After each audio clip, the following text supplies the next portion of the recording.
Buenos días, bienvenidos a todos a este nuevo encuentro. Vamos con nuestros expertos a tratar de seguir descifrando las claves y las novedades en esta dinámica laboral tan cambiante, tan frenética, tan del día a día. Hace escasa semana nos juntamos y repasamos lo que había ocurrido en normativa, en el mercado, en la situación económica. Bueno, esto es tan cambiante que tenemos una nueva oportunidad como para seguir haciendo un repaso y estar al día con el tema, que nos afecta básicamente a todos. Hoy vamos a tener a nuestros expertos, Guillermo Osorio. Guillermo es abogado de la Universidad de Buenos Aires, graduado en el año 2007, con estudios de posgrado en la Universidad Católica Argentina y en la Universidad Torcuato Di Tella. Se integró en el año 2009, es socio del Departamento de Derecho del Trabajo desde el año 2019, y también va a estar con nosotros Rocío García. Es abogada egresada de la Universidad Católica en el año 2002, se unió a Marvalo Farrell en el año 2010 e integra nuestro equipo de litigios complejos y viene con una larga carrera en el sector y nos va a actualizar sobre la última y más reciente jurisprudencia. También a modo introductorio y como para hacer un poco el kick-off de esta charla, como decía uno de nuestros socios hace una semana, este COVID-19 nos lanzó al futuro, nos presenta un cambio de paradigma que de alguna forma se venía dando y se venía de alguna forma anticipando en cuanto a las nuevas modalidades de trabajo, en cuanto al teletrabajo y las distintas formas que se van a ir dando a partir del uso masivo de la tecnología, en los casos, lógicamente, en los que se puede. Pero esta situación del COVID-19 lo empujó, generó una catarata de normativa, mucha reacción del Estado como para tratar de ordenar la situación, de contener frente a una posibilidad de pérdida de puestos de trabajo y de afectación de la economía muy profunda. Entonces, los cambios son vertiginosos, la normativa es de emergencia. En general, los abogados solemos decir que las leyes se van acostumbrando a la realidad. Bueno, ni hablar en esta licuadora donde el legislador, y en este caso básicamente el Poder Ejecutivo, tiene que estar permanentemente, digamos, con la norma del día para tratar de encauzar esta situación. Vamos a repasar distintas temáticas, empezando por Guillermo. Sin más, les voy a ceder la palabra y les anticipo que, por supuesto, que pueden ir haciendo preguntas, nos van a ir llegando a través de nuestro equipo, que aprovecho para agradecerles todo el apoyo para generar este encuentro. Así que cuando terminemos vamos a ir respondiendo la mayoría de las que podamos, tratando, por supuesto, de cumplir con el tiempo. Bueno, Guillermo, por favor, cedo, adelante. Muchas gracias, Rodrigo. Buenos días a todos, muchas gracias por participar de este webinar. La verdad es que es un placer para nosotros tener este momento de encuentro. Esperamos que dentro de lo que las circunstancias permiten, ustedes y sus familias estén de la mejor manera posible.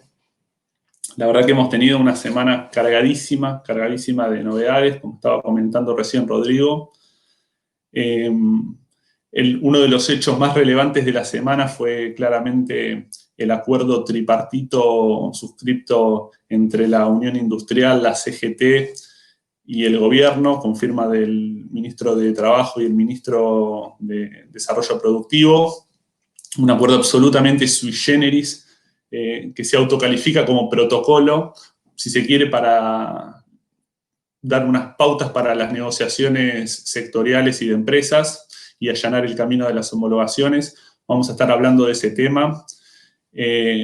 También esta semana el gobierno dictó una resolución suspendiendo los efectos del registro de empleadores con sanciones laborales, que ustedes saben que es un registro donde los empleadores que hayan tenido sentencias por incorrecta registración o falta de registración de trabajadores quedan indicados y en definitiva no pueden acceder a cuestiones como licitaciones públicas. El gobierno esta semana decidió suspender los efectos de este registro por 180 días y también las inscripciones. También la Superintendencia de Riesgos del Trabajo dictó una resolución estableciendo requisitos específicos para la denuncia del COVID-19 como una enfermedad profesional y estableciendo un procedimiento luego específico para seguir ante la comisión médica. Vamos a estar hablando de ese tema. En todo este vendaval, hoy es último día del mes y también los empleadores están con la necesidad de pagar los sueldos, negociando al mismo tiempo con los sindicatos asignaciones no remunerativas. Muchos de ellos se suscribieron al programa de asistencia al trabajo y la producción. Algunos resultaron beneficiarios, pero no saben cuándo el gobierno va a pagar el sueldo complementario. Otros todavía no saben si van a resultar beneficiarios o no. Y esto ha generado mucha incertidumbre. También vamos a abordar ese tema y vamos a estar a disposición para contestar las preguntas que haya al respecto. Esta semana, en los últimos días, a falta de uno, ha habido por lo menos dos justicia expidiéndose sobre las cuestiones de estabilidad laboral de los trabajadores durante la vigencia del decreto que prohíbe los despidos. Por lo menos ha habido dos fallos al respecto, muy interesantes los dos. Vamos a estar abordando ese tema. Y bueno, como punto de partida quizás podemos tomar una novedad, que es la decisión administrativa 663 de este año, que fue una novedad con la cual amanecimos el día lunes. Salió conjuntamente con el decreto de prórroga de la cuarentena que anticipó el presidente el sábado, se dictó el domingo y estaba vigente a partir del lunes. Esta decisión administrativa, que si bien en la parte formal sustancialmente amplió el listado de actividades esenciales, tiene considerandos muy interesantes y tiene una parte muy interesante que es un anexo, un anexo que es un informe del Ministerio de Desarrollo Productivo sobre la evolución de la economía. Obviamente, si bien este es un webinar de derecho laboral, este es un tema muy importante porque es, si se quiere, el fundamento de las restantes acciones que está tomando el gobierno y explica la conducta del gobierno en los diferentes frentes. Es muy interesante porque hace una comparación interanual de la facturación por sectores y el Ministerio de Desarrollo Productivo habla de un desplome de la facturación, ¿sí? E incluso refiere a la afectación, al desplome de la facturación en sectores que a priori creyeron, el propio gobierno creyó que no iba a estar tan afectado por el aislamiento. Esto lo dice expresamente el anexo 2 de la resolución 663 y muestra indicadores muy claros de caída de la facturación entre el 50 y el 70% en sectores que tienen millones de empleados, como son hotelería, gastronomía, servicios públicos, algunos también de servicios de profesionales independientes. Así que la verdad es que amanecimos con este informe del Ministerio de Desarrollo Productivo que explica de alguna manera todo el resto de las cuestiones que se estuvieron dando. Y que se preparó teniendo en consideración el mes 12 de marzo a 12 de abril, ¿sí?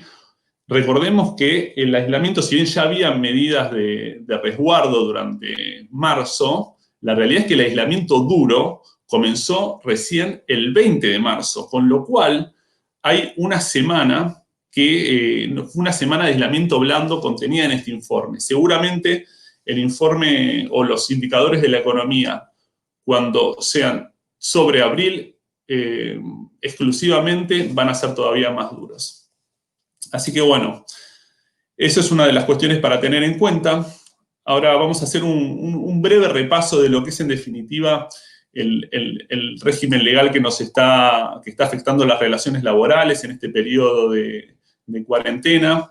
estamos todos los ciudadanos de la Argentina alcanzados por el deber de permanecer en nuestro lugar de residencia habitual. Eso es lo que dice el lenguaje del aislamiento social preventivo y obligatorio que se había dictado originalmente el 19 de marzo, con efectos a partir del 20 de marzo, y que ahora fue prorrogado el pasado domingo hasta el domingo 10 de mayo. Entonces se verá cómo seguimos a partir del 11 de mayo. Pero por ahora, hasta el 10 de mayo, se sigue con este deber de mantenernos en el lugar de residencia habitual.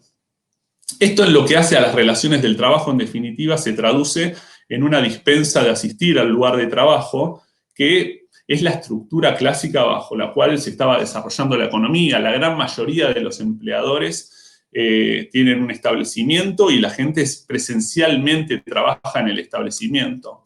Con lo cual, este deber de aislamientos genera una dispensa de asistir al lugar de trabajo y existe una tensión entre la dinámica tradicional de las relaciones laborales y esta nueva normativa y esta nueva necesidad de la sociedad de mantenernos aislados del COVID-19. ¿Sí? En estas semanas, desde marzo, se ha dictado una catarata de resoluciones y, en definitiva, yendo a través de todas estas resoluciones, podemos diferenciar 4 grupos claros de trabajadores. Tenemos los trabajadores que están dedicados a actividades esenciales, los trabajadores que prestan servicios para empresas que desarrollan actividades que no son consideradas esenciales. Tenemos trabajadores que están al cuidado de menores en edad escolar, que no están yendo a clases por la suspensión de las clases, y tenemos también otro grupo de trabajadores que son aquellos que se han contagiado de COVID-19. Y hay un régimen legal distinto para cada uno de estos grupos de trabajadores. El primer grupo de trabajadores son aquellos que están dedicados a actividades esenciales y son, por ejemplo, los trabajadores de la salud, de las telecomunicaciones, los trabajadores de servicios de Internet, por favor que no se corte Internet durante la cuarentena, delivery de alimentos, etcétera. Delivery de alimentos que cabe destacar hasta hace muy poco tiempo teníamos los servicios de los repartidores 4.0 que ni siquiera estaban reglamentados y la justicia se debatía si eran servicios legales o legítimos o si había que prohibirlos, y hoy son esenciales, cierro paréntesis. Pero bueno, en definitiva, todos estos trabajadores dedicados a actividades esenciales están de alguna manera exceptuados de cumplir con el aislamiento en la medida en la cual el traslado por la vía pública o la circulación obedezca a la necesidad de garantizar los servicios esenciales, ¿sí? De todos modos, rige respecto de ellos una recomendación de hacer trabajo remoto, es una recomendación que había dictado el Ministerio de Trabajo con anterioridad al aislamiento y que se mantiene vigente. Pero bueno, en su gran mayoría los trabajadores dedicados a actividades esenciales siguen yendo al establecimiento, a menos que por sus circunstancias personales representen un riesgo para sí o para terceros. Estamos hablando, por ejemplo, de los casos sospechosos, aquellos que hayan tenido síntomas de COVID-19, ya sea gripe más tos, fiebre más tos, fiebre más dolor de garganta, etcétera. O que tengan un vínculo estrecho o hayan tenido contacto con personas con casos sospechosos. También tenemos el caso de las mujeres embarazadas, que son considerados trabajadores exceptuados de asistir al lugar de trabajo, y los grupos de riesgo, como por ejemplo las personas con enfermedades crónicas o patologías que deben resguardarse también y mantenerse en su hogar, independientemente de la actividad que desarrolle su empleador. Ellos, por más que permanezcan en su hogar, si tienen la posibilidad de hacer trabajo remoto, rige un deber de coordinar de buena fe con su empleador las condiciones para poder desarrollar tareas desde su hogar en forma remota, ¿sí? Asimismo, con relación a las actividades esenciales, que son más de 50, el gobierno ha ido ampliándolo a medida que corrieron las semanas. Rige una mayor flexibilidad para las empresas para disponer ajustes en las jornadas de los trabajadores, de modo que se puedan garantizar la continuidad de los servicios esenciales, y también todas las contrataciones que los empleadores efectúen durante el aislamiento, también con la finalidad de garantizar la continuidad de los servicios esenciales, van a ser considerados contratos de trabajo por eventuales, a diferencia de la definición por defecto que da la ley de contrato de trabajo en circunstancias normales, que es el contrato de trabajo por tiempo indeterminado. Luego tenemos el segundo grupo, que son los trabajadores de empresas dedicadas a actividades no esenciales, ¿sí? Estos trabajadores deben permanecer en su hogar, están alcanzados por el deber de aislamiento y también están alcanzados por una obligación de coordinar con su empleador la forma de trabajar de modo remoto desde su hogar, si es posible, ¿sí? Pero esto es un deber que ha habido mucho debate, hemos recibido muchas consultas de los clientes respecto de la posibilidad de exigir a los trabajadores que trabajen en forma remota y en la medida en la cual no haya alguna otra excepción, la verdad es que existe un deber muy claro al respecto estipulado en la normativa de excepción, ¿sí? Luego tenemos el caso de los trabajadores que están a cargo de menores en edad escolar, que están con los hijos en la casa, los hijos no están yendo a clase, están haciendo Zoom con las maestras y recibiendo tarea para hacer en casa. Esos trabajadores están bajo un régimen distinto, que es un régimen de ausencia justificada, ¿sí?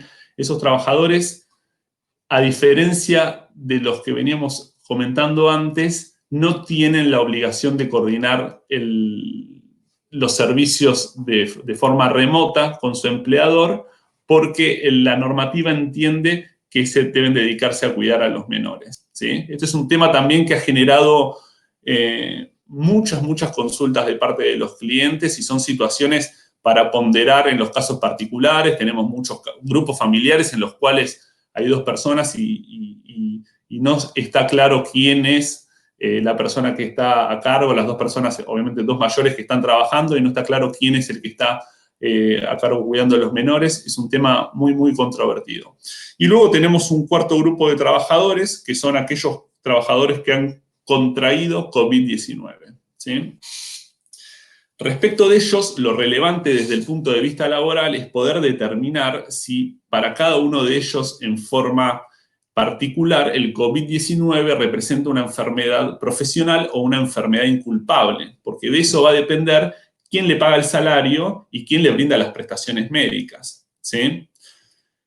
Para eso, la normativa de excepción nos brinda una serie de reglas especiales a las cuales debemos atenernos. En primer lugar, tenemos a los trabajadores de la salud. Respecto de ellos, la normativa de excepción establece una presunción muy fuerte en favor de considerar al COVID-19 como una enfermedad profesional. Prácticamente la equipara a las enfermedades profesionales listadas en la Ley de Riesgo del Trabajo. Respecto del resto del el restante universo de los trabajadores, lo que existen son una serie de reglas para determinar en cada caso si es una enfermedad profesional o no. Lo más relevante o el primer punto a considerar va a ser si el trabajador, al momento de contraer COVID-19, estaba asistiendo en forma presencial al establecimiento en el marco de una actividad esencial, si estaba asistiendo al establecimiento para prestar servicios o no. Y el segundo punto que va a ser muy relevante para este análisis es si dentro de ese establecimiento hay un número relevante de casos de contagio, ¿sí? Estos son los dos elementos que van a ser los más determinantes durante los trámites que se efectúen ante la ART y la Comisión Médica para determinar si en cada caso particular el COVID-19 es una enfermedad inculpable o una enfermedad profesional. A su vez, es importante tener en cuenta, todavía no hemos tenido demasiadas consultas de empleadores con por suerte, no hemos tenido muchas consultas de empleadores que registren casos de trabajadores con COVID-19. Esperemos que la estadística se mantenga. Pero bueno, es importante tener en agenda que hay requisitos especiales en la denuncia que se haga a la ART en el caso de que un trabajador haya contraído COVID-19. Es importante que sepan que hay que cumplir unos requisitos especiales, hay que acompañar el diagnóstico, dar cuenta del profesional que dio el diagnóstico, etcétera, y luego ante el procedimiento que se va a llevar a cabo ante la comisión médica, en caso de que haya una disputa con la ART respecto de la naturaleza de la patología, también va a haber un procedimiento especial. Es algo que seguramente, esperemos que no, pero seguramente se va a tornar más relevante en las próximas semanas. Y por separado, tenemos también el decreto que estableció, por un lado, la prohibición de las suspensiones y por otro lado estableció la prohibición de los despidos. Respecto de la prohibición de las suspensiones por causa de fuerza mayor, se prohibieron durante los meses de abril y mayo.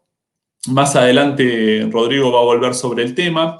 Lo cierto es que la normativa de excepción, si bien estableció la prohibición, también estableció un salvoconducto, que era la posibilidad de pactar suspensiones en los términos del artículo 223 bis de la Ley de Contrato de Trabajo. Adelantamos que en realidad el 223 bis de la Ley de Contrato de Trabajo no establecía un supuesto de suspensión del contrato de trabajo autónomo, sino que era el mismo instituto, el único instituto que prevé la LST para la suspensión del contrato de trabajo por causa de fuerza mayor.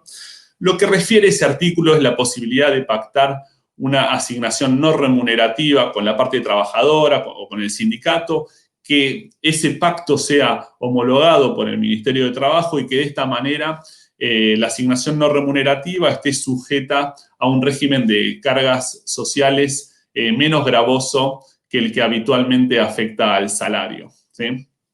Y por otro lado, rige también durante los meses de abril y mayo la prohibición de efectuar despidos sin causa, ¿sí? Esta restricción es contundente, la ley no hay una ventana para escaparle, la verdad, a la prohibición de despidos sin causa. Y como vamos a ver en el bloque que sigue, ya ha habido por lo menos 2 fallos en los cuales la justicia se ha expedido al respecto y ha ordenado la reinstalación de los trabajadores. Hemos visto también que los medios están levantando algún que otro fallo más, pero todavía no hemos accedido a ellos. Pero lo cierto es que la justicia parece haber recogido el guante y está expidiéndose en forma contundente, ordenando la reinstalación de los trabajadores. Eso es en principio todo lo que íbamos a hablar hasta ahora. Estaría bueno a ver si podemos habilitar algunas preguntas o algunos comentarios respecto de la gente para poder interactuar un poco.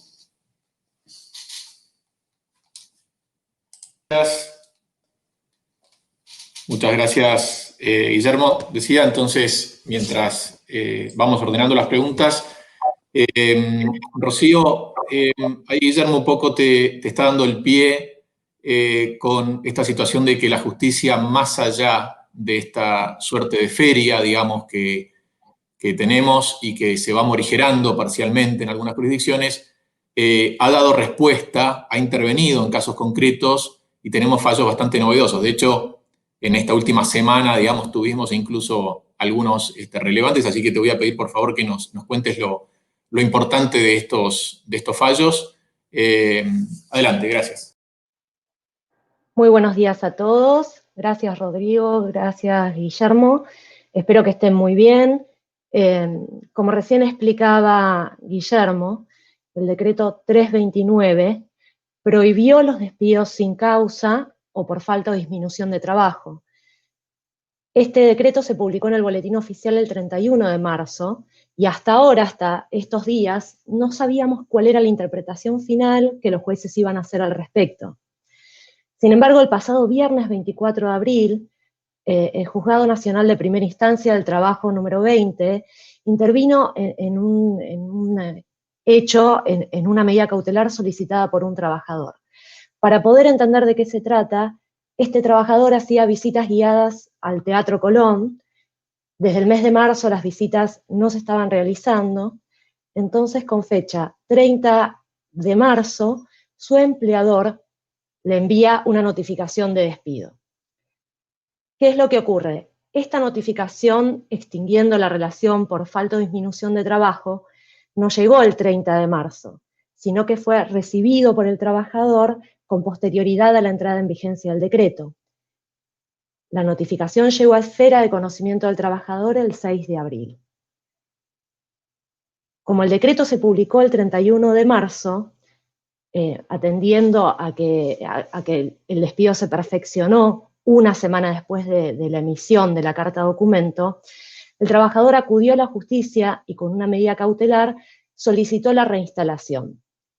¿Cuál fue el análisis que hizo la jueza al respecto?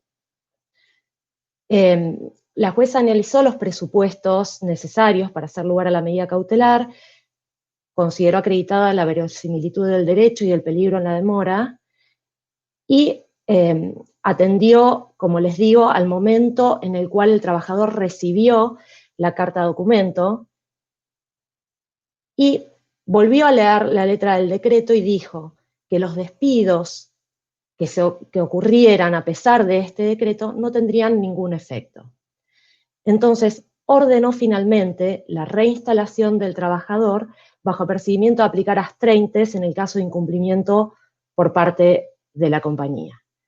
Además de eso, algo llamativo es que mandó a notificarlo a la compañía por despacho telegráfico, poniendo a cargo de la parte actora la obligación de notificar la resolución a la empresa.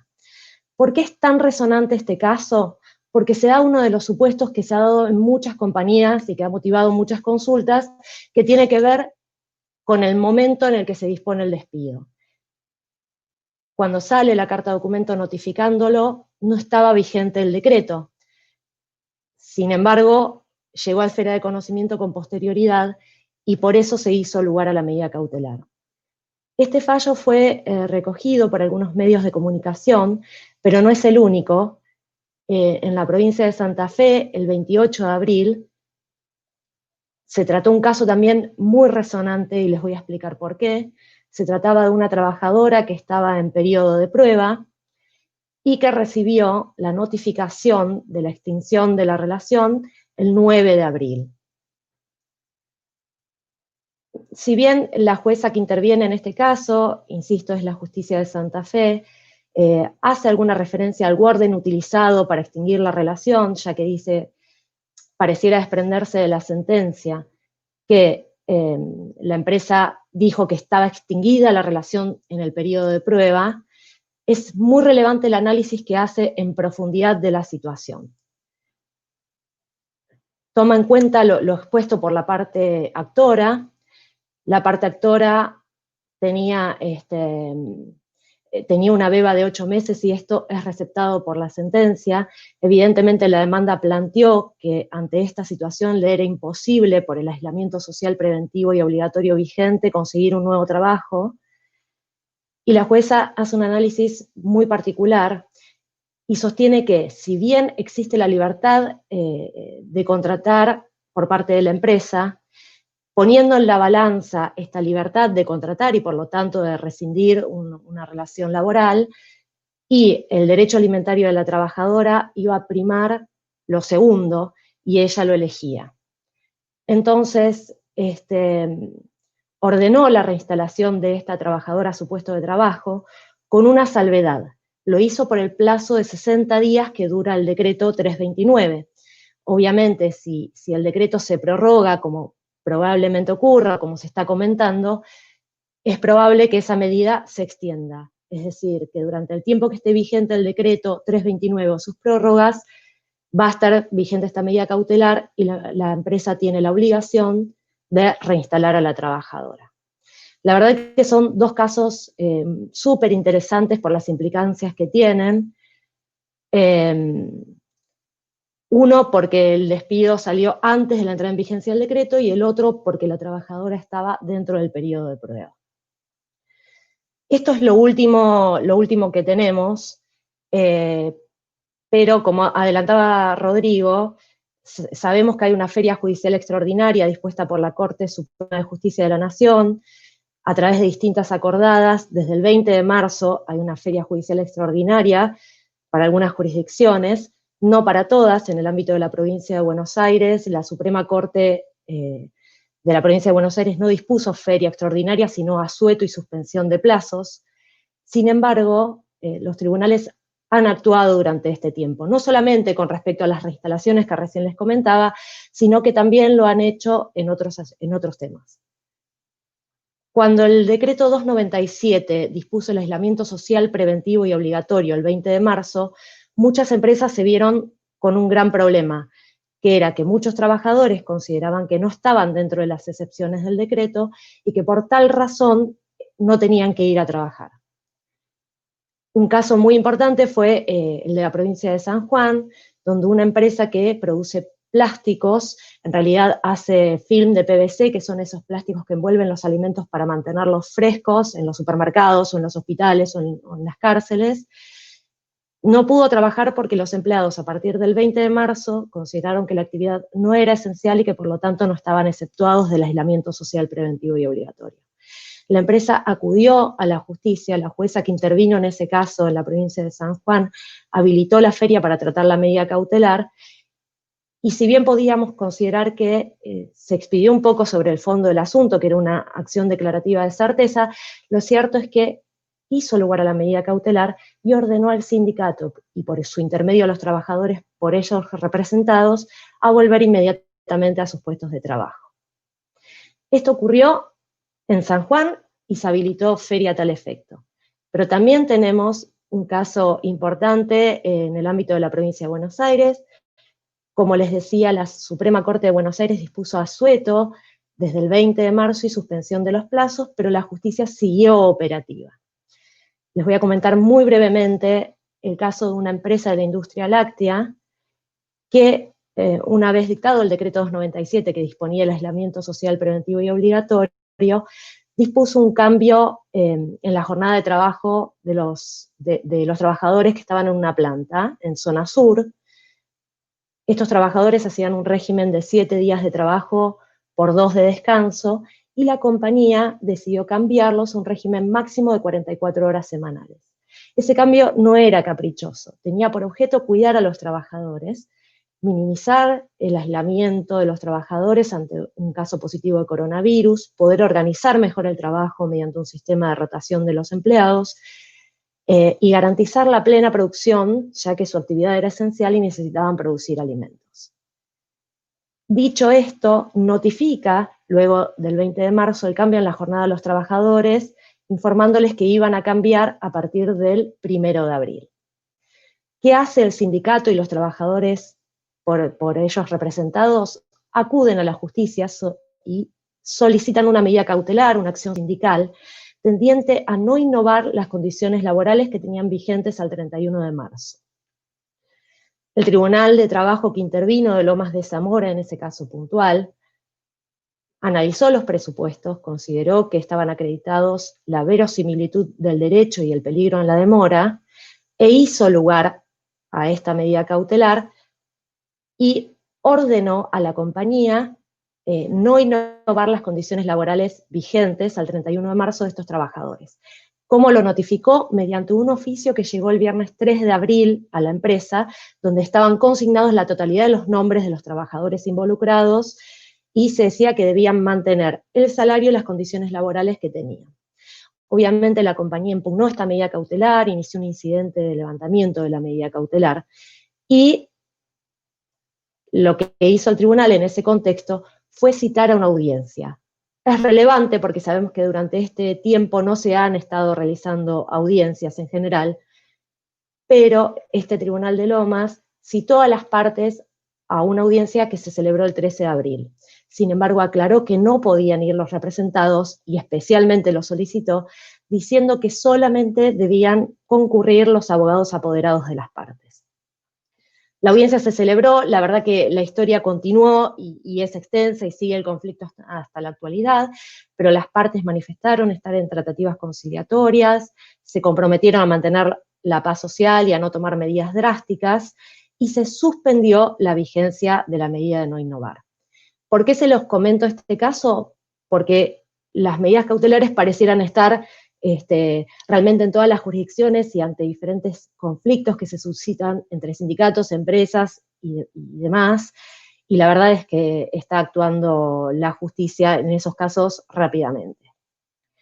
Para no robar más tiempo, voy a salir un poquito de estas noticias y de la casuística de los tribunales y de la justicia en general, y les quiero comentar muy brevemente, ya para terminar, una conciliación obligatoria que se solicitó el 20 de marzo y cómo evolucionó esa situación. Insisto que el dictado del decreto 297, que dispuso el aislamiento social preventivo y obligatorio, se publicó en el boletín oficial el 20 de marzo. Ese 20 de marzo a las 8 de la mañana, un cliente de Marval se vio en una dificultad, ya que las plantas de su compañía, que producen bebidas alcohólicas, más particularmente cervezas, se encontraban completamente paralizadas por una medida que habían adoptado los sindicatos. Suponemos, nunca lo supimos, que era porque habrían considerado que la actividad de la empresa no era esencial. Entonces, nuestro cliente no podía trabajar.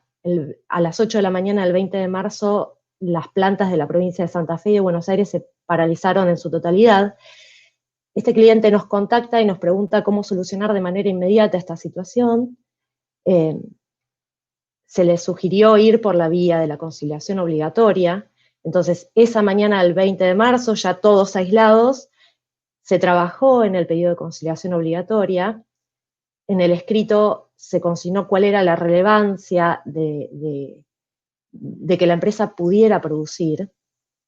Los argumentos eran que estaba ocasionándose perjuicio económico a la empresa gravísimo, que no había razón alguna para la medida. Se consignó también que la empresa participaba del programa de precios cuidados y la Secretaría de Comercio había dispuesto mediante una resolución, la resolución 100 del 2020, que todas aquellas empresas que permanecen o pertenecen a este programa debían incrementar al máximo su producción para garantizar el desabastecimiento. Entonces, el abastecimiento de los productos. Entonces, esta medida no solamente afectaba a la empresa económicamente, sino que ocasionaba un perjuicio a la sociedad entera, ya que podía correrse el riesgo de un desabastecimiento. ¿Por qué les comento esto? Dos cuestiones relevantes.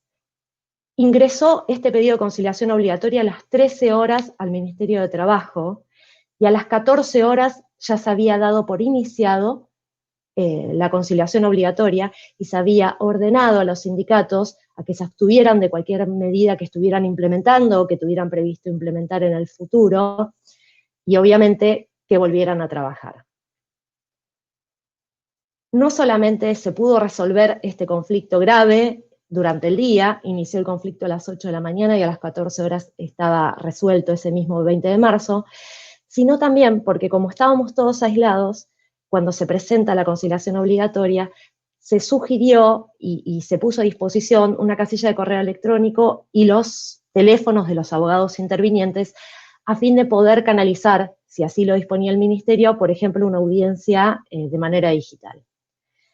El Ministerio, con fecha 23 de abril, tomó un poco esa idea que se planteó en aquel pedido de conciliación obligatoria y dictó la resolución 344, donde dice que resulta obligatorio en las presentaciones constituir una casilla de correo electrónico donde serán válidas las notificaciones, y también solicitó que se consigne el celular de las partes y de los letrados. También dispuso que las audiencias se celebrarían a partir de ese momento, a partir del 23 de abril, de manera virtual, y que las partes deberían decir cuál es la plataforma que tienen disponible para poder celebrar estas audiencias.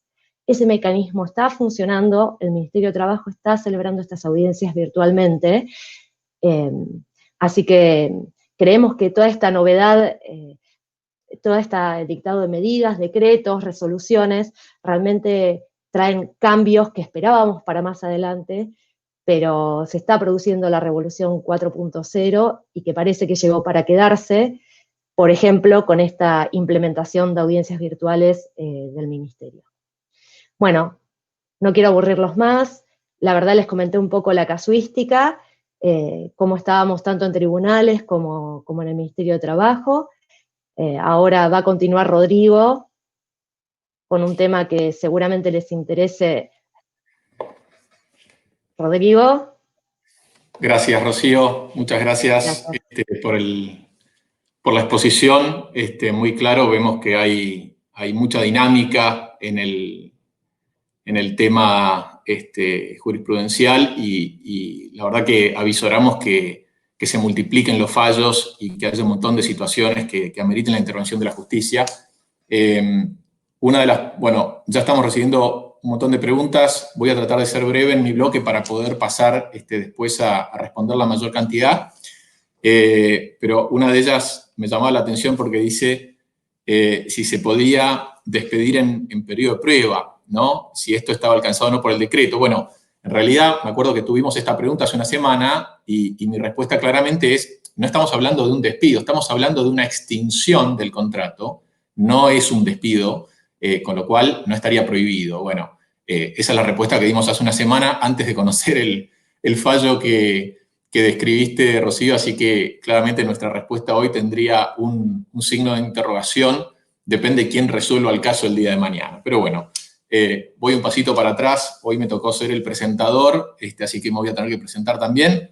Soy Rodrigo Solatorino, integro el estudio y el Departamento de Derecho del Trabajo desde hace 20 años. Me especializo más en asesoramiento individual y colectivo, no contencioso, y también estoy a cargo del equipo de expatriados, así que estoy un poco dividido entre lo laboral y la parte migratoria.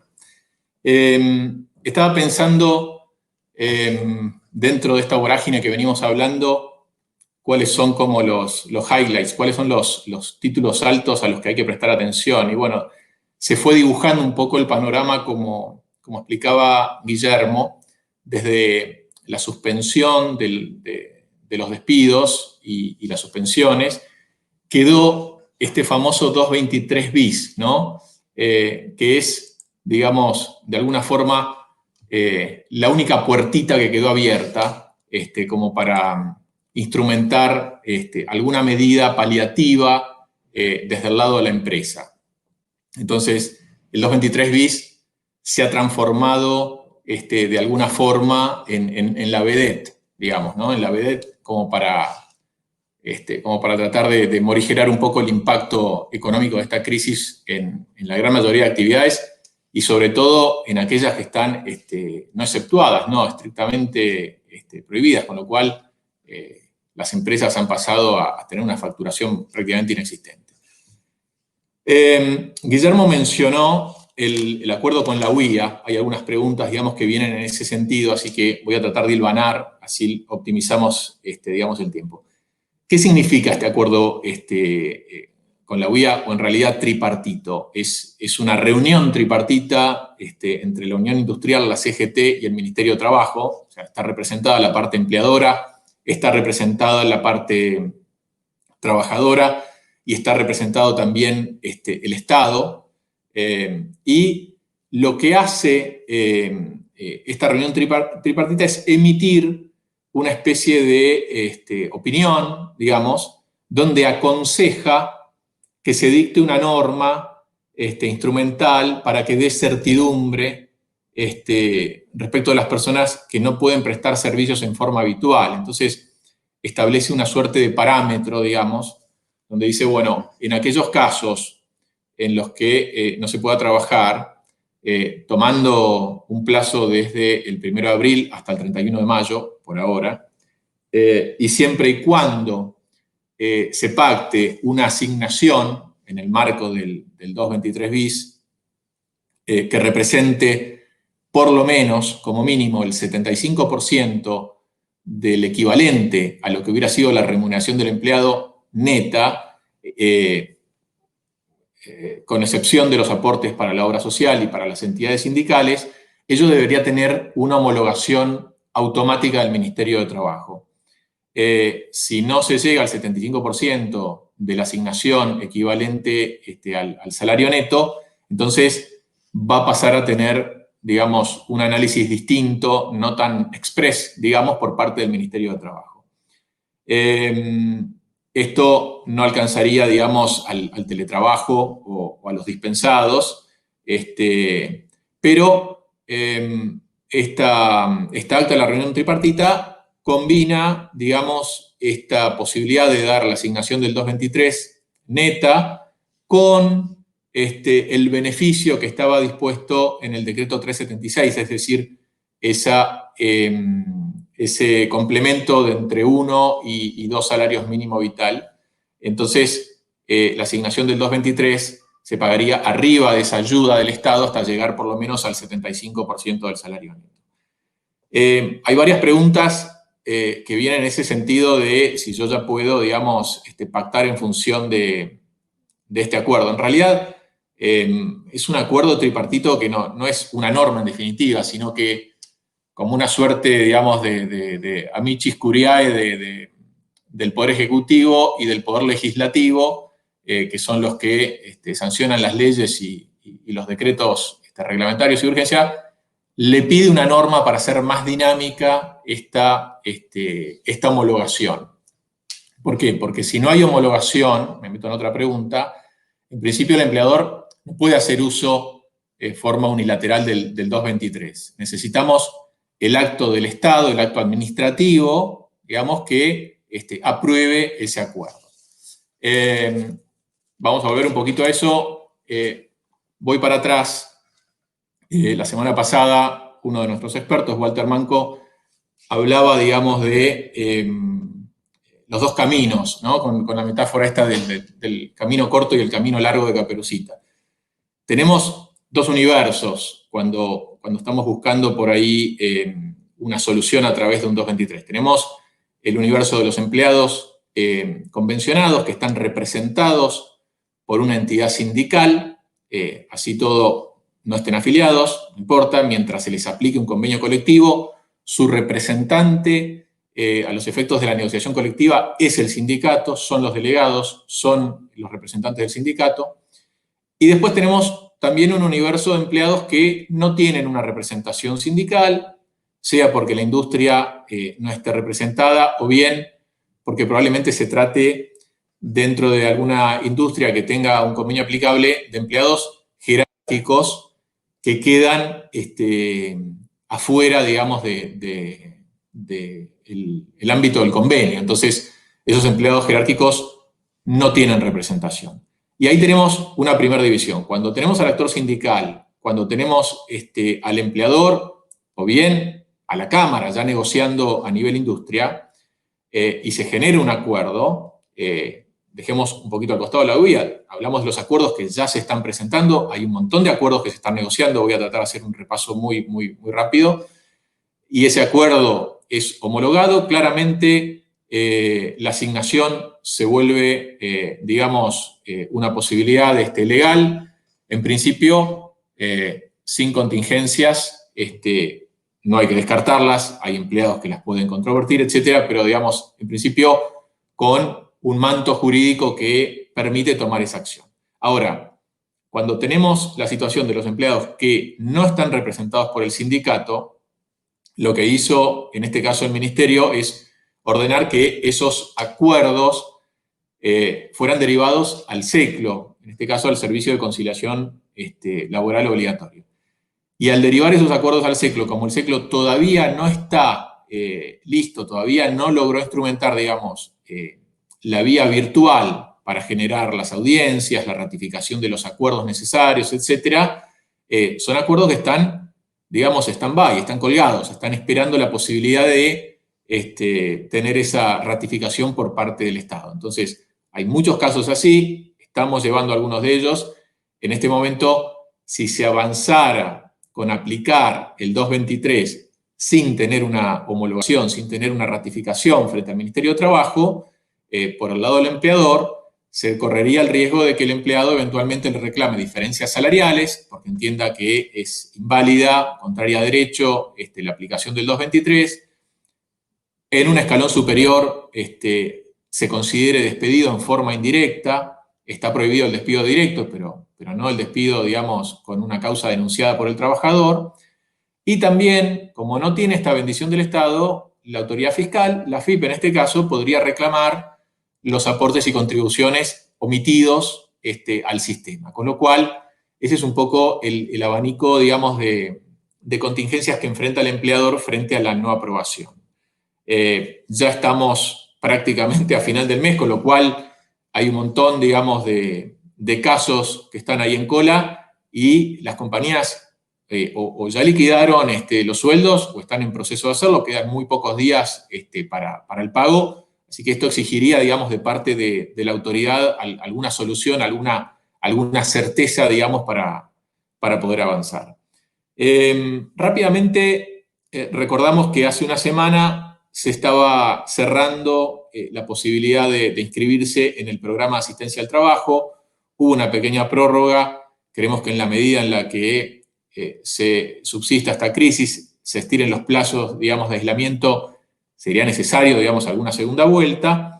Y por medio de este programa de asistencia se ofrecía a las empresas que calificaran, los empleadores que calificaran, una ayuda para pagar los salarios de entre 1 y 2 salarios mínimos, o sea, entre 16.875 y 33.750 pesos. Esto fue dispuesto por distintos decretos y resoluciones. Hubo algunos ajustes en cuanto a la caracterización o los requisitos que debían reunir los empleadores a hacerse acreedores. Todas estas modificaciones llevaron a algunos problemas de instrumentación porque al ser pagado directamente por el Estado había que generar un flujo, digamos, de información sobre las cuentas, etcétera, con lo cual se hizo bastante difícil y bueno, vamos a seguramente dentro de una semana hacer un balance de cómo terminó funcionando esta medida. Hay varias preguntas que tienen que ver con el 223. Cuando termine voy a volver con alguna y vamos a contestar la mayoría. Les pido disculpas que no vamos a poder cubrir todas seguramente, pero queremos hacerlo en tiempo. Voy a hacer unas breves referencias a la cuestión de los expatriados, porque hay muchas empresas que están, digamos, esperando la vuelta de empleados o el ingreso de cierto personal especializado que resulta esencial para poner a andar máquinas, etc. Rápidamente, el derrotero de normas empezó por una cuarentena obligatoria, digamos, para gente que venía de determinados países, de zonas afectadas, una lista original que incluía China, Japón, los países de Europa, Schengen, Estados Unidos, se amplió luego con Brasil y Chile, y después se fue cerrando mucho más el grifo, también prohibiendo prácticamente todo ingreso y generando en algún momento una pausa en las aplicaciones de visas a través de los consulados y de la Dirección Nacional de Migraciones en los distintos procesos que hay para cada situación. Bueno, esto hoy subsiste en cuanto a la prohibición de ingreso de determinados países, pero ha habido, los medios han cubierto bastante numerosos mecanismos de repatriación para traer argentinos, donde se los ha ido a buscar a distintos puntos y debieron cumplir con una cuarentena al ingreso. Y Migraciones ha puesto en funcionamiento, digamos, el sistema para empezar a otorgar las precarias, que permite el ingreso en nómina, permite desarrollar las tareas, a varios extranjeros que estaban en la Argentina y que los agarró de alguna forma la crisis acá, no habían vuelto a su país y tenían una misión que cumplir. Entonces, en ese sentido, la buena noticia es que la Dirección de Migraciones ha dado curso está dando curso a estas aplicaciones, así que esperamos poder ir regularizando la situación de estos expatriados para que puedan prestar servicios, sumarse a las compañías, etc. Voy redondeando, veo que estamos con el tiempo un poco justo, así que voy redondeando acá para poder pasar a las preguntas. Guillermo, una pregunta que también la hemos tenido, digamos brevemente, les voy a pedir sobre todo a Rocío y a Guillermo para poder dar lugar a más preguntas. Una pregunta recurrente, si se pueden otorgar vacaciones durante el aislamiento. Y te pego otra pregunta ahí. ¿Cuáles serían las alternativas para desvincular durante el periodo de prohibición de los despidos? Si hay alternativas. Bueno, muchas gracias, Rodrigo, y muy clara tu exposición. Respecto de las vacaciones, hemos recibido muchas consultas de parte de clientes y conocemos muchos casos de empresas que efectivamente le otorgaron vacaciones a sus empleados durante el aislamiento para tratar de morigerar de alguna manera el impacto económico de la pandemia. La realidad es que en sí el instituto de las vacaciones colisiona con el aislamiento, no es compatible porque tiene un fin higiénico y recreativo, si se quiere, que difícilmente pueda ser cumplido durante la pandemia. Hemos tenido alguna consulta, un caso particular, pero casos, si se quiere, de manual, casi de empleados que pedían las vacaciones expresamente, aún estando en aislamiento porque estaban realizando algún curso online o querían estudiar para un examen, etcétera. Son casos que se pueden ponderar en forma particular y analizar, pero como regla general podemos decir que el aislamiento es incompatible con el Instituto de las Vacaciones y de hecho el Ministerio de Trabajo dictó una resolución expresamente indicando esto, ¿sí? Okay.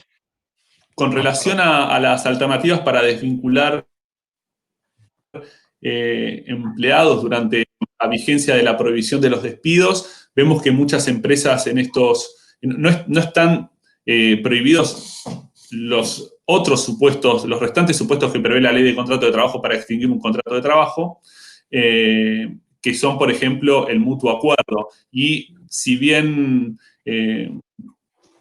es un instituto que puede llegar a tener algunos riesgos de acuerdo a las circunstancias, estamos viendo que las empresas están recurriendo mucho a él en esta situación excepcional, ¿sí? Aprovecho, Rodrigo, y si querés te leo algunas preguntas que estuve anotando mientras vos estabas comiendo. Nos pregunta Lorena Aimó, aprovecho para saludarte, Lorena, ¿cómo interpretan los parámetros del convenio UIA-CGT respecto de la no inclusión en el acuerdo a los trabajadores comprendidos en el artículo 1 de la resolución 279 del Ministerio de Trabajo? Se refiere a los empleados que están trabajando home office, pero que sufrieron una disminución del caudal de trabajo. Quiere saber si se les puede hacer se puede respecto de ellos aplicar una disminución de la jornada de trabajo. ¿Cómo lo ves, Rodrigo? Interesante la pregunta de Lorena. A ver, en estos casos creo que nunca hay una respuesta, digamos, única. Si me olvido un poquito el convenio de la UIA y del 223, entendería que podría también pactar una modificación de la jornada de trabajo con una adecuación de la remuneración en consecuencia, es decir, menos horas, una remuneración proporcional. Aquí claramente hay una diferencia muy grande con la persona que está suspendida de hecho y de derecho, que no puede trabajar, que la actividad no está exceptuada. Entonces, me parece que hay una diferencia, con lo cual, en principio, analizaría la posibilidad de ir por la adecuación del contrato. Ahora, no dejaría totalmente al costado el 223, pero en este caso recordemos que tenemos una prestación efectiva, entonces quizás iría primero por ese lado y trataría igualmente de darle algún sustento, digamos, presentando el acuerdo, ¿no? Yo tengo sí, Guillermo, tengo una pregunta quizás, bueno, para los dos, para los tres, pero por ahí un poco para Rocío. Ezequiel nos está preguntando algo muy interesante. ¿Qué pasa en el caso de que se trate de un empleado no registrado y simplemente se lo despida durante la vigencia del decreto? Si se considera que esta relación laboral está alcanzada por el decreto. Claro, lo primero que se me viene a la cabeza es que van a dictar una cautelar sobre una relación todavía no probada, digamos. Exactamente. A ver si lo podés redondear. En el caso del empleo no registrado, la verdad que lo que ocurrió es que más que un telegrama de despido, el empleador llamó al trabajador y le dijo, no vengas a trabajar. Cuando se pide una medida cautelar de reinstalación, es necesario acreditar los presupuestos, verosimilitud del derecho y peligro en la demora. En los casos que comenté hace un rato, era muy fácil demostrar esto con los recibos, por ejemplo, y con el intercambio telegráfico, ¿no? Acompañando los telegramas se podía ver cuál era la situación. Esto no lo puede hacer un trabajador que no está registrado, porque probablemente no lo tengas. Me imagino que la situación es que lo llamaron y le dijeron que no fuera. Entonces, si esa persona logra acreditar estos presupuestos necesarios para hacer lugar a la medida cautelar, podría ir por esa vía. Parece un poco más complejo y sería necesario un proceso ordinario donde debería acercar mucha más prueba para primero probar la relación laboral y después explicar por qué tiene que ser reinstalado, ¿no? Ok, muy bueno. Sí, 100% de acuerdo, 100% de acuerdo, Rocío. Tengo una pregunta de Sandra Copelli. ¿Cómo estás, Sandra? Nos pregunta si los empleados encuadrados bajo convenio no hicieron ningún arreglo con las cámaras, las empresas no podemos hacer nada. Bueno, Sandra, la realidad es que la alternativa va a ser salir a negociar, ya sea quizás en forma individual con los empleados, eso se puede instrumentar, o con los delegados sindicales en la empresa como para tener un nexo de comunicación, pero bueno, se pueden hacer acuerdos individuales con los empleados y presentarlos en el Ministerio de Trabajo. En principio, ha salido una resolución que en el Ministerio de Trabajo que dispuso que este tipo de acuerdos van a estar encauzados a través del SECLO. Todavía no está muy claro cuál va a ser el procedimiento específico, si van a requerir patrocinio letrado, si van a requerir ratificación por una videoconferencia, etcétera. Pero bueno, el camino sería ese.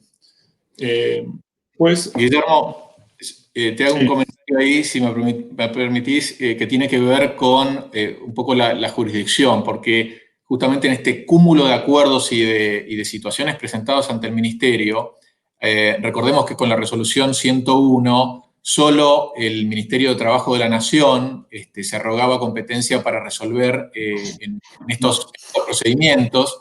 Pero bueno, ahora a través de una novedosa resolución, la 359 que salió hace pocos días, de alguna forma reconoce como que habilitó a las jurisdicciones de las autoridades laborales de las provincias para resolver con una obligación de comunicar a la Secretaría de Trabajo cada vez que se celebra un acuerdo, se aprueba, etcétera, como para tener esa información. Pero va a haber una posibilidad que hace una semana lo contestamos de una forma distinta porque el marco normativo decía que solo resolvía el Ministerio de la Nación, ¿no? Entonces, claramente, este cúmulo de cosas ha hecho que lo que tiene un actor sindical vaya a través del Ministerio de Trabajo, lo que sean empleados fuera de convenio se deriven al SECLO y lo que se celebra en el marco de las provincias se pueda resolver localmente, lo cual debería dar una dinámica mucho más grande. Y aprovecho para contestar una de las preguntas que entró acá, si querés, mientras vas seleccionando otras. Si se puede pactar una suma remunerativa por abajo de lo que pactó la CGT, no veo quién lo preguntó. Claramente se puede, como dijimos, el acuerdo UIA-CGT no es una norma, ¿no? Es un acuerdo medio programático donde se le está pidiendo al Estado que genere una norma instrumental que agilice y dé certeza en estos acuerdos. Y dice, con este parámetro del 75% de la asignación no remunerativa que reemplaza al salario neto, tiene que haber una homologación automática al Ministerio de Trabajo. Sindicato, empresa de acuerdo, el Ministerio de Trabajo tiene que tener un trámite expreso. Si se pacta menos de ese 75% neto, en ese caso tiene que ir a revisión y consideración del Ministerio de Trabajo. Ahora, hoy por hoy, más allá de este acuerdo, que no es una norma, nada impide tratar de pactar menos. Rápidamente, en el mercado, digamos, aerocomercial, se han negociado valores del 50%, 58%. Estoy viendo a nivel textil 60% no remunerativo, cámara de call center hasta un 65%, a los que no pueden cumplir el trabajo, digamos, en forma remota. Hay porcentajes que varían del 50, del 70, 60, 40, digamos, realmente depende de la industria. Si se puede pactar, va a tener un trámite más largo, ¿no? Si tenés alguna otra, acá tengo un par más, pero Sí. si quieren levantar alguna ustedes. Sí, Alejandra Burgos nos pregunta, ¿qué pasa si el trabajador durante el aislamiento social sale a realizar changas y al momento de tener que reincorporarse a su trabajo comenta que estuvo en contacto con un infectado? ¿Se le puede aplicar alguna sanción? ¿Cómo lo ves? Y sería una sanción novedosa, digamos, ¿no? Sería una enfermedad culpable, no sé, lo veo complejo. Es un caso complejo. Ciertamente hay una violación del deber de aislamiento. De golpe, no hemos tenido antecedentes en los cuales los empleadores hayan, digamos, es claro que el empleador se ve afectado, si se quiere, en forma indirecta por la inconducta del empleado, pero claro, la norma no es una norma que obedezca a las relaciones laborales, sino que es una norma, es una obligación genérica de todos los ciudadanos. Así que es un caso muy interesante. Quizás deberíamos analizar también el tipo de, las circunstancias personales, el tipo de tareas que realice y cuál fue efectivamente las changas que ha desarrollado, ¿no? Perfecto. Guillermo, disculpas, un segundo. Estoy leyendo las preguntas que ingresan y la verdad que hay muchas donde se pregunta cuál es el nombre de los fallos, ¿no? La verdad que en ninguno de los casos que estuve comentando comenté un poco cuál es la actividad para poder ponernos en contexto, pero no di los nombres, porque en muchos casos están involucrados compañías, algunas clientes, otras no, pero donde intervinieron otros colegas y por eso no los nombro. A ver, con respecto a la reinstalación, que es lo más novedoso, uno de los fallos, el del trabajador que hacía visitas guiadas al Teatro Colón, salió en todos los medios, es claramente visible. El otro tuvimos conocimiento anoche, el de la provincia de Santa Fe, por el cual preguntan. Lo que es interesante es qué visión le dio al periodo de prueba estoy de acuerdo con Rodrigo en que se trata de una extinción cuando finaliza el periodo de prueba o cuando no se alcanzan los objetivos del periodo de prueba, es una extensión diferente al despido sin causa. Previsto o pensado por el decreto. Sin embargo, esta jueza de Santa Fe tuvo una interpretación diferente y dijo es claramente un despido sin causa como el previsto por el decreto y prefiero cuidar el derecho alimentario de la trabajadora antes de la libertad de contratar. No quiero dar el nombre de la empresa porque es una empresa muy conocida y por eso no lo hago en ninguno de los casos que estuve comentando, refiriéndome simplemente al tipo de actividad de cada una de las empresas que les comento, ¿no? Quería aclararlo porque las leo, preguntaron mucho. Gracias. Muchas gracias, Rocío. Ahí entró una pregunta, viene para mi lado, así que me la hago y la respondo. Si me dejan, de Romina Bustamante, si las empresas deben realizar el procedimiento preventivo de crisis si superan las cantidades de empleados establecidos en la 24.003, en la Ley Nacional de Empleo. Es muy interesante, por ahí en el resumen uno pierde algunos puntos que son relevantes. Es correcto que si uno toma la legislación normal antes de esta crisis y está hablando de medidas que van a afectar a un porcentaje superior al 15% de la nómina en empresas de menos de 400 empleados, 10% con nóminas de 400 a 1.000 o 5% con nóminas de más de 1.000 empleados, debería transitar por un procedimiento de crisis.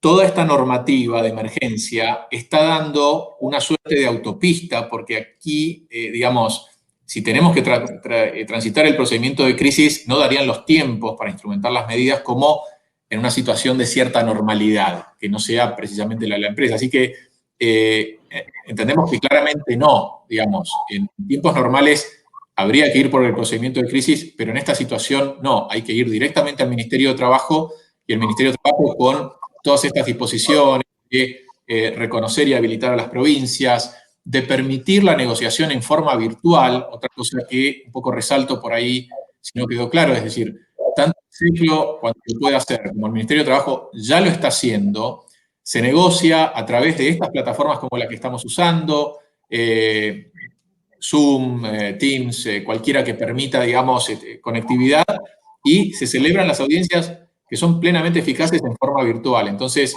la idea es que todo esto genere una celeridad y trate de dar soluciones más instantáneas. Un procedimiento de crisis tiene una serie de pasos que volverían todo más lento, así que entendemos que hoy ya queda temporalmente superado.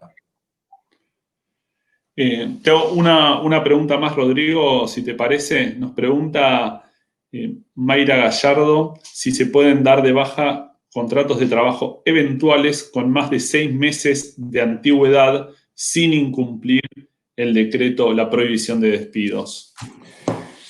Es muy interesante la pregunta. De alguna forma se vincula con la otra que nos hacían respecto de si podemos despedir, digamos, en realidad extinguir sería la figura en periodo de prueba. Cuando hablamos de un contrato de trabajo eventual, es una modalidad de excepción que no equivale a un contrato por tiempo indeterminado. Entonces, cuando cesa la eventualidad, no habría razón de ser para que el contrato continúe. Lo mismo si tuviéramos fijo, que se cumple el plazo y no hay, digamos, ninguna irregularidad en la instrumentación, en ese caso no habría tampoco, digamos, un despido. Habría un despido si se interrumpe ante tempus, ¿no? Antes del vencimiento. Entonces, mi respuesta sería, si estamos hablando de un eventual, en principio yo no lo estaría despidiendo. Punto. Aparte. Ahora, es un eventual que ha cumplido las condiciones porque existió una eventualidad, digamos, y ha respetado los plazos máximos de cantidad de meses por año o año cada 3 años. Entonces, si el eventual está desvirtuado y el empleado lo controvierte, pretende que en realidad se trató de un contrato por tiempo indeterminado, bueno, ahí estaría prohibido despedirlo. La respuesta que daría la semana pasada es un empleado en periodo de prueba, un plazo fijo que termina, una eventualidad que desaparece, no son despidos. A la luz del fallo que nos explicó muy bien Rocío, hay que poner un signo de interrogación sobre cómo se resolvería el caso, ¿no? Y ahí me parece que ya dio la pauta, de más de 6 meses podríamos entrar en una zona un poco gris donde se considere que la eventualidad no estaba justificada. No quiero valorar el caso particular, pero quiero presentar los problemas que tendría. Y seguramente aparezcan nuevos casos, ¿no? Como decías, lo del periodo de prueba lo hablábamos la semana pasada y nosotros tenemos una visión diferente. Bueno, el último que interpreta la norma es el juez y los jueces se están expidiendo y vamos a ver casos muy resonantes seguramente en los próximos días al respecto. 100% de acuerdo. 100% de acuerdo. Estamos bastante de tiempo. No sé si Rodrigo quiere alguna pregunta más o si vamos cerrando para no incumplir las pautas que no. Ya estamos pasados, sí, hay un montón. Nuevamente, disculpas de no poder abarcar todas. Tratamos de agarrar unas cuantas bien ilustrativas. Con el resto, por ahí estaremos en contacto. Hay muchas de casos particulares. Bueno, tratando de hacer un poco una síntesis, una suerte de cierre de esto, que es un cierre parcial, porque claramente vamos a tener nuevos encuentros. Vamos a seguir en una dinámica, digamos, muy acelerada en lo que hace a la cuestión laboral. Como dijimos al inicio, esta crisis del COVID nos empujó, digamos, nos adelantó a una especie de cambio de paradigma en las relaciones laborales que ya se venía dibujando, sobre lo que ya se venía discutiendo. Seguramente ha habido varios escribiendo sobre esto. En cuanto bajen un poco las aguas, se va a tratar y se va a legislar con más profundidad sobre el teletrabajo, porque el Estado tuvo que salir de alguna forma con esta legislación de emergencia a permitir el trabajo en forma remota en situaciones que quizás no son las ideales, no todos estaban preparados ni tenían por ahí las mejores condiciones para hacerlo, pero bueno, este debate va a venir. Seguramente se va a reconfigurar el tablero. Se va a alterar esta dinámica, digamos, de la negociación, va a haber novedades también desde el punto de vista colectivo, va a haber novedades desde el punto de vista de los asesores, o sea, estamos en una especie de licuadora con una necesidad de respuesta muchísimo más dinámica que antes, así que nosotros también como actores dentro de este tablero vamos a tener otro rol. También creo que va a ser un llamado, digamos, para la justicia que va a tener que resolver un montón de cuestiones que se están dando en estas semanas, complicadísimas. Vamos a ver fallos disibles, vamos a ver cuestiones resueltas de forma dispar, y nuestro, nuestro cliente, a pesar de todo esto, tiene que hacer sus malabares, digamos, como para mantenerse en el negocio, como para mantener a flote el barco. Recordemos que la empresa es, digamos, es una suerte de destino común. El empresario está atado a la suerte de la empresa, igual que el empleador. Estamos todos subidos, o sea que lo que pase con una empresa afecta a todos, no afecta solo al que pierde el trabajo, no afecta solo al empresario, afecta en definitiva a toda la comunidad, a toda la sociedad. Entonces es importante hacer los máximos esfuerzos de todos lados. Estos acuerdos implican una resignación del lado de los empleados, claramente, implican un esfuerzo muy grande del lado de las empresas que han visto afectada su facturación o la han visto virtualmente suspendida, y también implica un esfuerzo del lado del Estado que se ha cargado, digamos, una gran parte del costo. Redondeando, creo que, digamos, el titular es que esto es dinámico, que hay que ir leyendo la cancha, que hay que estar encima y tratar de anticiparse, y en la medida de lo posible el Estado tratar de dar certezas, así como viene reaccionando, digamos, con mucha rapidez para legislar. Los dejo también para que acerquen sus palabras.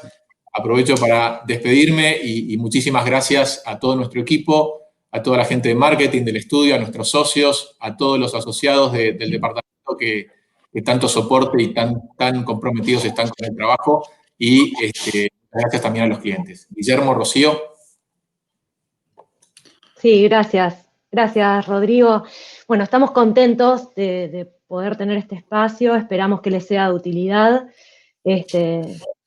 Tuvimos una reunión parecida hace una semana, pero la vorágine de toda esta normativa nos exige ir actualizándonos. Siempre es un gusto y estamos siempre a disposición en Marval para escucharlos, para ver cuáles son los problemas que tienen. Les agradezco mucho haber tenido este tiempo para nosotros. Les deseo muy buen fin de semana, a seguir cuidándose y seguimos en contacto. Muchas gracias. Adhiero 100% a las palabras de Rodrigo y Rocío. Muchas gracias a todos y bueno, esperemos vernos pronto en la próxima edición de este webinar laboral. Y gracias, por supuesto, a LinkedIn por esta oportunidad de tenernos acá. Gracias a todos. Hasta la próxima. Hasta la próxima.